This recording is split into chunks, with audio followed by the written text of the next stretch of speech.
Agora você ouve uma palavra de vida com o pastor Érico Rodolfo Bussinger.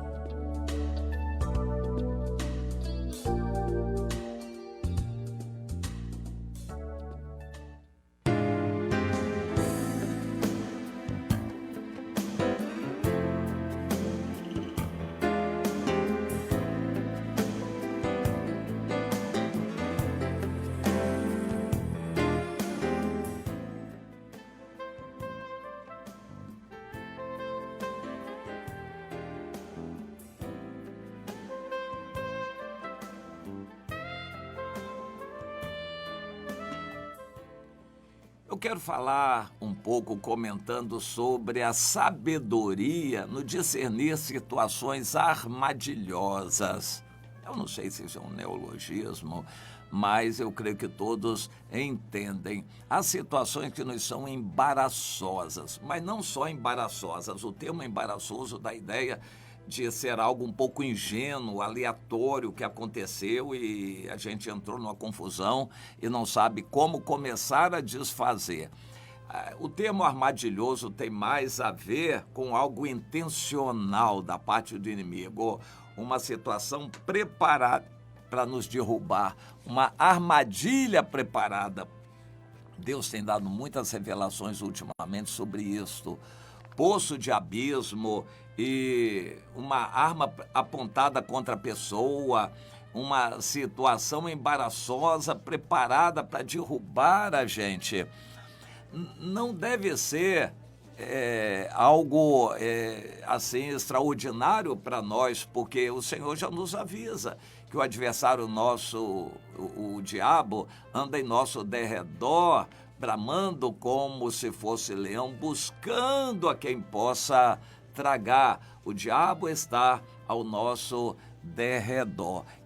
Esse é o lugar dele. Demônios não morrem, demônios são invisíveis aos nossos olhos, eles estão por aí, infestando os ares. Nós só cremos teologicamente que um demônio não é onipresente. Se fosse, a situação seria complicada demais. Imagine se o mesmo demônio estivesse aqui no Brasil e perturbando um parente nosso nos Estados Unidos. Não, eu creio que não.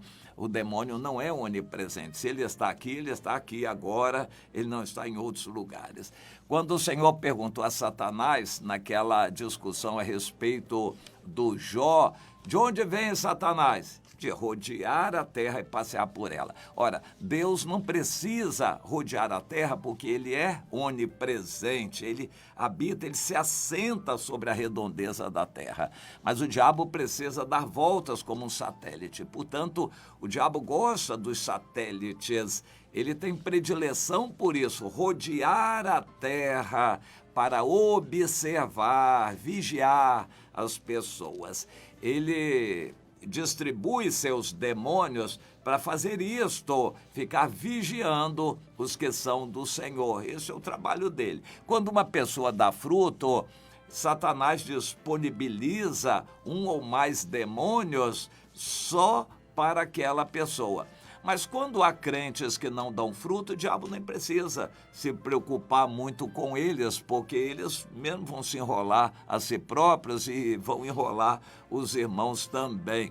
Eu lembro daquele que diz que teve uma visão quando saiu do templo, da igreja, ele viu o diabo chorando do lado de fora e foi perguntar, mas o diabo, por que você está chorando? Ele disse, pois é, os crentes já estão fazendo tudo por mim, eu não tenho nada mais que fazer. É uma expressão para mostrar um pouco da estratégia de Satanás. Quando a pessoa já está enfiada no rock, enfiada no sexo impuro, lá ela já está suja e lambuzada de violência no tráfico, o diabo não precisa nem gastar muitos demônios, porque a pessoa já se enrola por ela mesma, ela já quer se enrolar. Existem pessoas que estão com a mente maligna, eles já querem por eles mesmos fazer o mal, não precisa nem de demônio para ajudar essas pessoas a fazerem o mal. Então o diabo nem gasta demônios com essas pessoas, você entende? Ele só continua incentivando aquelas atividades que vão amarrar as pessoas, mas ele disponibiliza demônios para perturbar a vida dos crentes que estão produzindo fruto. Bom, o diabo prepara situações muito bem armadas para tentar derrubar o servo de Deus. Eu quero fazer menção aqui a uma situação que Davi enfrentou. Era culpa dele ter arranjado um monte de mulheres e não ter se dedicado a nenhuma. Davi não foi bom marido de nenhuma esposa.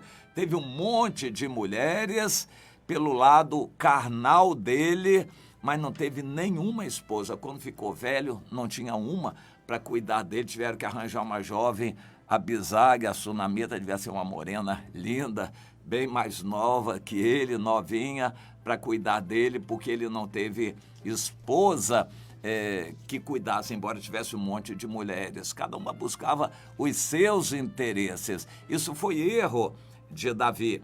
Ele teve um monte de filhos e deve ter sido uma loucura a vida na corte por causa da briga, disputa dos filhos. Cada filho de uma mulher disputava com outro posições, cada um queria ser mais achegado ao rei, criavam um ambiente de muita falsidade e de interesses, ficavam elogiando o pai, disputando com outros. Devia ser um ambiente simplesmente terrível.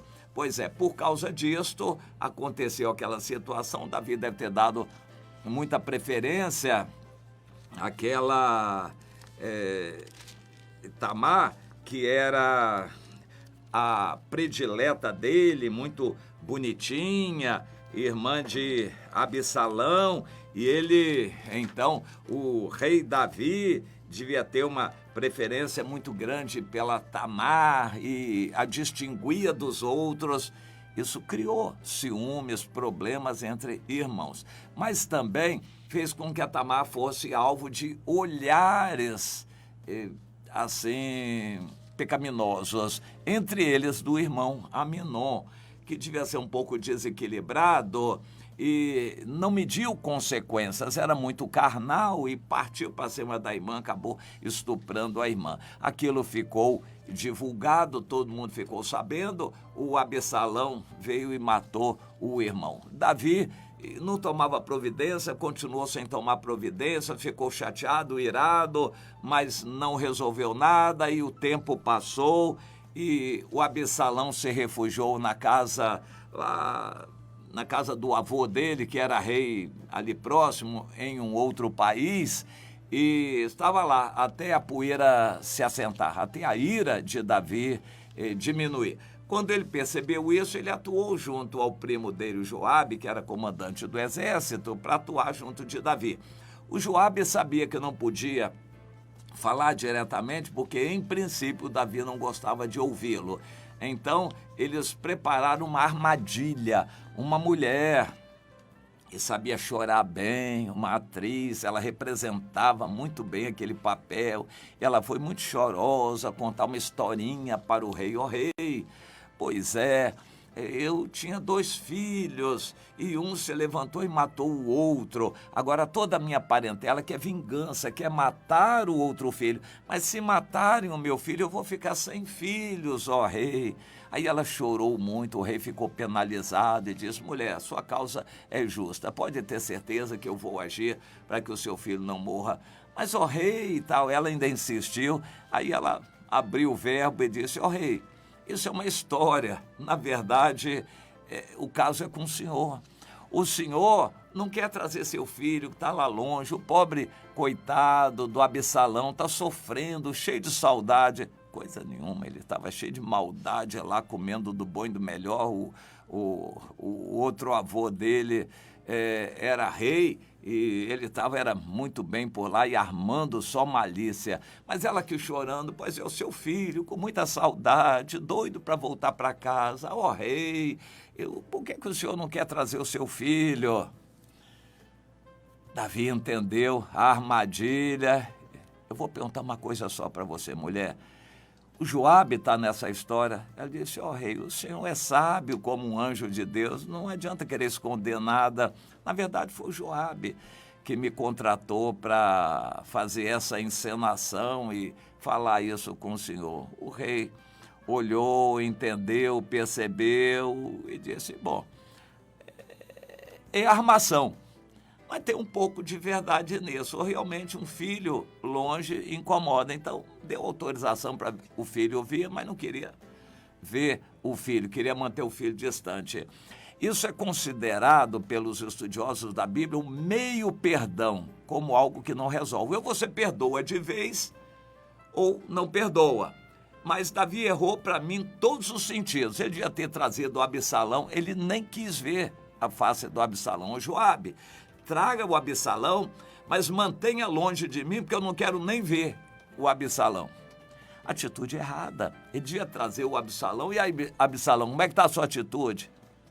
Dependendo da atitude de arrependimento do Absalão, Davi perdoaria, mas ficaria vigiando. Mas nada disso aconteceu. O Absalão veio e aí armou de novo para poder ver a face do rei. Ele queria tirar uma foto, não havia foto, mas que todos vissem ele de público beijando o pai. Então o pai reconciliou com ele, era isso que ele queria, para todo mundo saber. A partir dali ele passou a preparar a armadilha para derrubar o pai e organizar uma revolta para ele se tornar rei. Por fim, até conseguiu, mas foi para o fracasso dele, porque Deus continua sendo soberano. Mas a história ficou registrada para a gente tirar lições. Davi, use a sabedoria, busque conselhos. Se você estiver sem saber o que fazer, diga, não resolva nada na hora, mas diga que vai ouvir conselhos, que depois vai responder. Não responda se você não tem convicção. Entregue tudo a Deus. Busque sabedoria de Deus para enfrentar situações assim embaraçosas. Você enfrenta, há muitas situações que você não sabe como resolver. Se você é mulher, seu marido se envolveu numa briga lá, numa luta e tal, e parentes seus estão com raiva do marido, e você não sabe o que fazer. Não faça nada se não sabe o que fazer. Entregue a Deus, ore a Deus, busque conselhos, até ter convicção de algo que fazer. Com relação ao marido, com relação a filhos, com relação a trabalho, com relação à igreja. Deixe a poeira sentar e você ter convicção de algo que fazer. Há situações embaraçosas das quais a gente não vai se livrar por nossa própria força nem capacidade. Nós vamos precisar de milagres de Deus para nos livrar daquela situação. Aprenda isso, situações embaraçosas, mais do que isso, situações armadilhosas são preparadas pelo diabo, se aproveitando das suas fraquezas, dos seus erros, se aproveitando dos seus pecados. O diabo arma uma situação terrível para acusar você, para tentar derrubar. Pois é, não tome decisões pela sua força, busque sempre a sabedoria de Deus, conselho dos mais velhos, a orientação do seu líder, a bênção do seu pastor. Quando for tomar qualquer decisão, busque a sabedoria de Deus. É o bom conselho que essa situação deixa para nós.